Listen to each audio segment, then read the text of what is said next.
శ్రీనగర్లోని SK స్టేడియంలో భారత్ జోడో యాత్ర ముగింపు సభ కార్యక్రమం నిర్వహించనున్నారు. శ్రీనగర్ పీసీసీ ఆఫీసులో జాతీయ జెండాను రాహుల్ ఆవిష్కరించారు. అయితే ఈ సభకు శ్రీనగర్లో కురుస్తున్న మంచు ఆటంకం కలిగిస్తోంది. హిమపాతం కారణంగా శ్రీనగర్ జమ్మూ జాతీయ రహదారిని మూసివేయగా విమాన రాకపోకలకు కూడా అంతరాయం కలిగే అవకాశం ఉంది.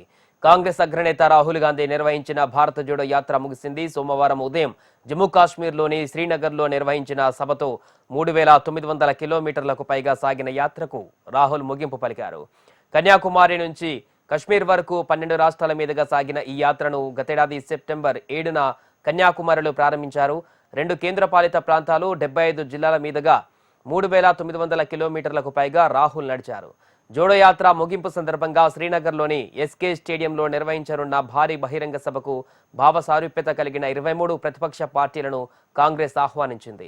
వీటిలో 12 పార్టీల నేతలు హాజరయ్యే అవకాశం ఉందని పార్టీ వర్గాలు తెలిపాయి. DMK, NCP, RJD, JDU, Shiv Sena, CPM, CPI, VCK, Kerala Congress, National Conference, PDP, JMM పార్టీల నేతలు సభకు హాజరు కానున్నారు.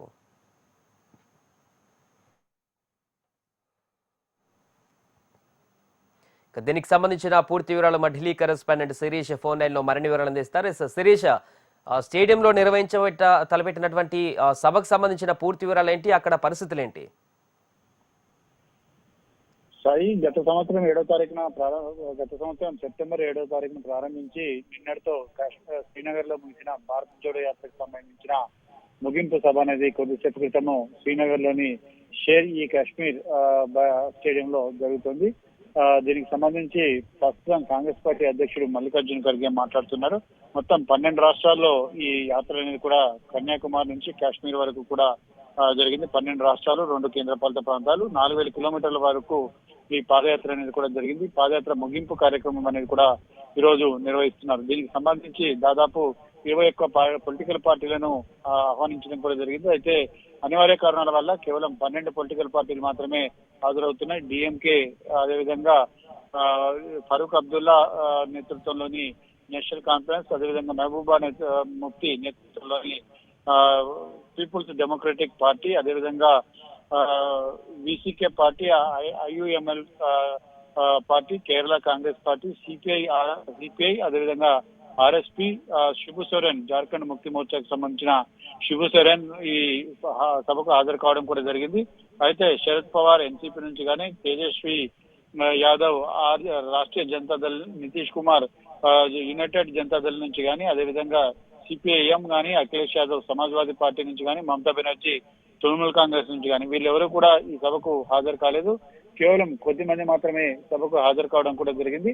అయితే శ్రీనగర్ లో ఉదయం నుంచి కూడా తీవ్రంగా మంచు అనేది కూడా కురుస్తోంది. అయితే మంచు కురుస్తున్నప్పటికీ కూడా ఆ మంచును లెక్క చేయకుండా స్థానిక ప్రజలు, కాంగ్రెస్ పార్టీకి సంబంధించిన కార్యకర్తలు పెద్ద ఎత్తున సభకు హాజరు కావడం జరిగింది. సభలో కేంద్ర ప్రభుత్వ విధానాలపైన, వైఫల్యాలపైన ప్రధానంగా కాంగ్రెస్ పార్టీకి సంబంధించిన నేతలు, సభకు హాజరైన ఇతర పార్టీలకు సంబంధించిన నేతలు కూడా విమర్శలు గుప్పిస్తున్నారు. Sai, right, thank you Suresh.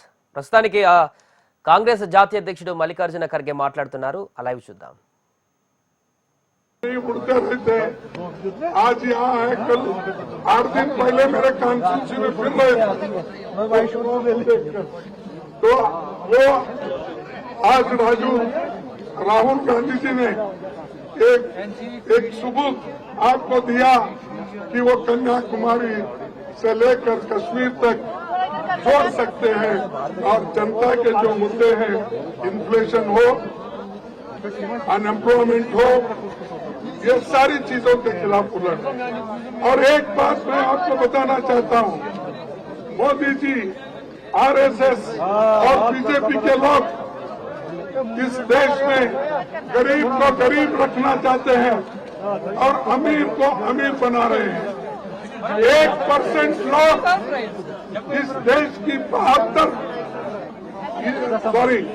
10% लोग इस देश के 72% संपत्ति को लूट रहे हैं और 50% लोगों के पास सिर्फ 3% संपत्ति है। तो इसीलिए हमको इसके खिलाफ लड़ना है और हम लड़ेंगे। खासकर जो कश्मीर की समस्या है, जहाँ पर उसको यूनियन टेरिटरी बनाया, जो कश्मीर को हम जन्नत कहते हैं, इस जन्नत को उन्होंने यूनियन टेरिटरी बनाया। गांधी जी का इरादा है इसको असेंबली हम बनाएंगे और यहाँ पर स्टेटहुड लाएंगे और यहाँ असेंबली बनकर एक स्टेट बनेगा कश्मीर। इसीलिए हम पूरी ताकत लगाएंगे। समय की कमी रहने की वजह से मैं और ज्यादा कुछ नहीं बोलना चाहता हूँ। उनको बहुत बहुत फिर एक बार बधाई देता हूँ। और वो जो आज सड़क पे लड़े, बहुत लोगों से मिले, प्रेम से मिले, और जैसा कि अभी बताया गया कि नफरत के आधार में मोहब्बत का दुकान खोलो और आप भी खोलो। और इसीलिए मैं आपसे यही कहूँगा, आप इतने वर्क होते हुए भी